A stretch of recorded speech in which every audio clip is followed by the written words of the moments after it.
ومن يتق الله يجعل له مخرجا ويرزقه من حيث لا يحتسب ومن يتوكل على الله فهو حسبه إن الله بالغ أمره قد جعل الله لكل شيء قدرا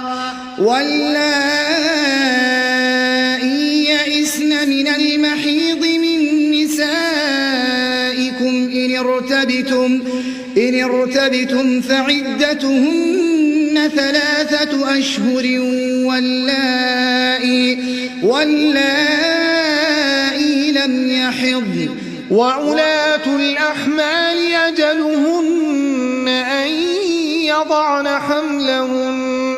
ومن يتق الله